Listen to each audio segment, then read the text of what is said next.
नमस्कार दोस्तों, बहुत बहुत स्वागत है आपका around the world with me के इस एपिसोड में। आज हम आपको लेकर चलेंगे नवाबों के शहर लखनऊ में और डेस्टिनेशन है ब्रिटिश रेसिडेंसी। लखनऊ पहुंचने के लिए इंडियन रेलवेज इंडिया के हर कॉर्नर से कनेक्ट करती है। लखनऊ का एक छोटा सा एयरपोर्ट भी है जहां पर पहुंचा जा सकता है ब्रिटिश रेसिडेंसी जाने के लिए।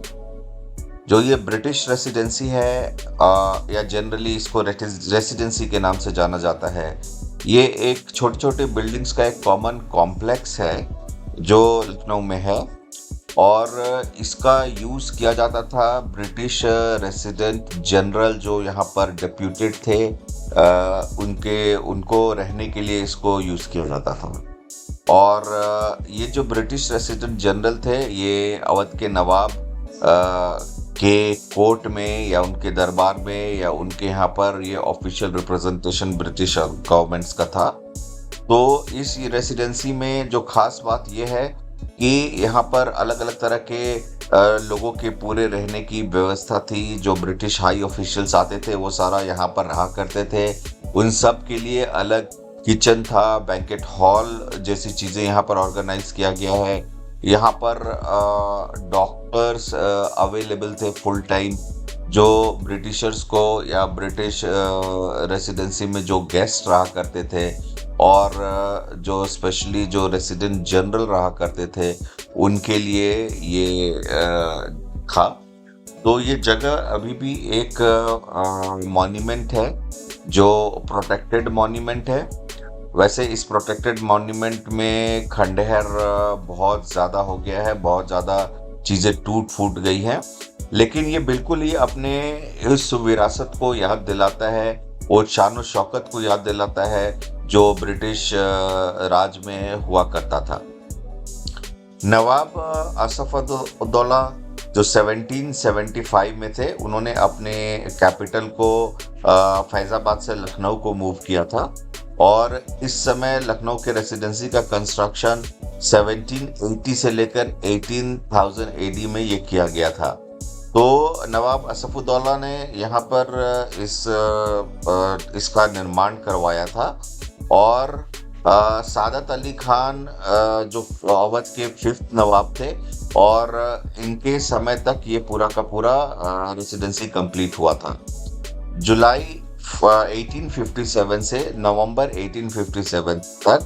तो ये जो लखनऊ था जहाँ पर 1857 का जो विद्रोह हुआ था और उस विद्रोह के बाद इस लखनऊ को अंग्रेजों ने कैप्चर कर लिया था और कब्जा कर लिया था और इसके बाद इसको बहुत ही ज़्यादा इसको डैमेज भी कर दिया गया था।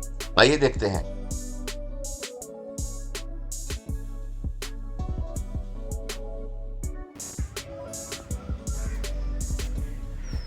तो ये इनका किचन है और यहाँ पर मस्जिद इमामबाड़ा है और ये अगर देखें यहाँ पर तो ये इनका म्यूज़ियम है।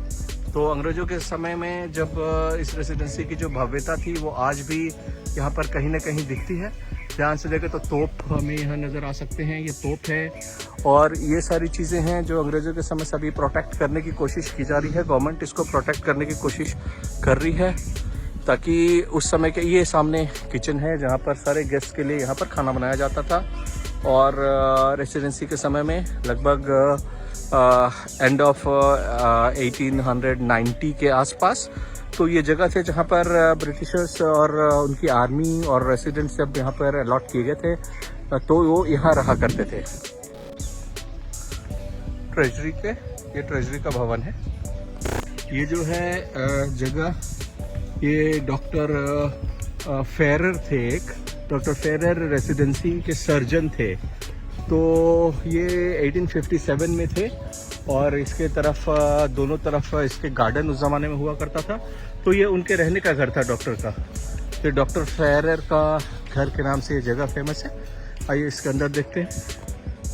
रेसिडेंसी में डॉक्टर फेरर, दोनों तरफ गार्डन उस समय बनाया गया था और पहले जैसे हम डॉक्टर फेरर के कंस्ट्रक्शन का काम चल रहा है, एक तरफ का गार्डन ये था और दूसरी तरफ का गार्डन डॉक्टर फेरर के लिए यहाँ पे बनाया गया था। ये पूरा घर था इनका जो पूरी तरह से खंडहर हो चुका है रेसिडेंसी में।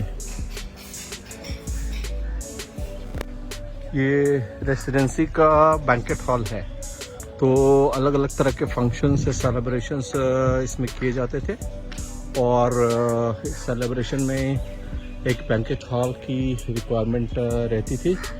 तो इसका निर्माण नवाब सादत अली खान ने करवाया था और इसके लिए प्रथम तल पर जो है इसके सभी जितने सारे इसके रोशनदान थे या जो यहाँ पर झूमर लगाए गए थे सब एक संगमरमर का आभास देते थे, संगमरमर कैसे बनाया गया था।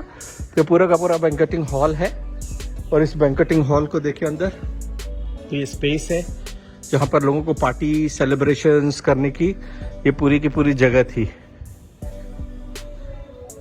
और पीछे गार्डन था, इसके पीछे देखते हैं एक बार गार्डन की तरफ।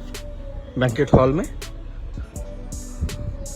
रेसिडेंसी का बैंकेट हॉल और ये इसका गार्डन पीछे की तरफ। ये रेसिडेंसी अंदर से संरक्षित इमारत है जो प्रोटेक्टेड मॉन्यूमेंट के कैटेगरी में आते हैं, आर्कियोलॉजिकल सर्वे ऑफ इंडिया के। अच्छा पार्क लॉन सा बनाया हुआ है इसके अंदर, अभी अंदर देखते हैं।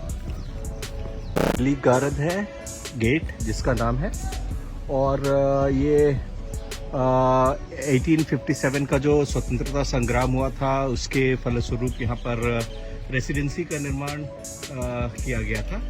और नवाब शुजाउद्दौला ने अवध में अंग्रेज रेजिमेंट रखे जाने के लिए इसकी एक स्वीकृति दी थी और इसको जब लखनऊ कैपिटल को शिफ्ट किया गया तो ब्रिटिशर्स आर्मी यहाँ पे रहा करती थी और इस जगह को रेसिडेंसी के नाम से कहा जाता था। तो ये जो पूरा राजपूत तथा अवध आर्किटेक्चर है इसके अंदर, और 1851 में ये लगभग 16,897 रुपीज़ की लागत से लगकर इसका निर्माण हुआ था। ये कोषागार भवन का जो इसका ट्रेजरी है, उस समय की ट्रेजरी का निर्माण हुआ था। आइए देखते हैं ट्रेजरी, जहाँ पर पूरे पैसे रखे जाते थे, पैसों का हिसाब रखा जाता था रेसिडेंसी के समय में।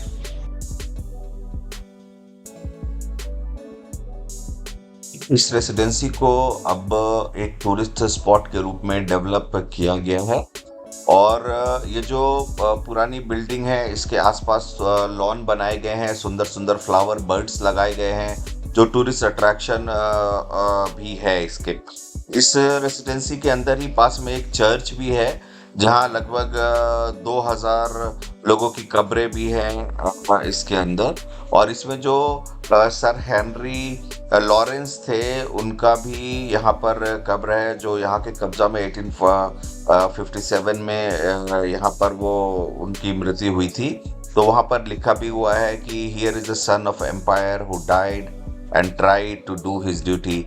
सो ये एक कब्र भी है यहाँ पर। यहाँ पर पूरी की पूरी रेसिडेंसी को एक प्रोटेक्टेड मॉन्यूमेंट है, इसको अच्छे तरह से प्रोटेक्ट नहीं किया गया है लेकिन एक टूरिस्ट स्पॉट है।